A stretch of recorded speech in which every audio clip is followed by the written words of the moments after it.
Yuzingizdagi po'ralaringiz kengayib ketgan. Har xil narsalar ishlatib ko'rdingiz, lekin po'ralaringiz qisqarmayaptimi? Sababi hamma mahsulotlar ham po'rani qisqartirolmaydi. Po'rani qisqartiradigan top 3 ingrediyentni aytaman va qanaqa yuzlarga tushishini ham o'rgataman. 3-o'rinda retinol. U kollagen ishlab chiqarilishini yaxshilaydi, po'rani atrofidagi terini zichlashtiradi. 6-8 haftada po'rani qisqartirishga yordam beradi. Kuperozli, ta'sirchan yuzlarga mumkin emas.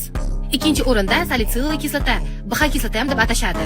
U po'rani ichidan chuqur tozalaydi, qora tochka va tiqinlarni eritib tashlaydi, shuni hisobiga po'ra qisqaradi. O'ta quruq va ta'sirchan terilar uchun mumkin emas. Va nihoyat 1-o'rinda bu niacinamid. U teridagi yog'lanishni kamaytiradi, bo'shashib ketgan po'ra devorlarini zichlashtiradi, terini tonini bir xillashtiradi. Uni yog'li terilar ham, quruq terilar ham ishlatish mumkin. Endi ishlatishni boshlaganlar, oldin niacinamid ishlatmaganlar 5% dan boshlashligi xavfsiz. Po'rani eng zo'r va tez qisqartirib beradigan narsa bu niacinamiddir. Bu rilsi po'rasi kengayib ketgan do'koningizga jo'natib qo'ying, ma'ni yo'qotib qo'ymaslik uchun podpiskani bosib qo'ying.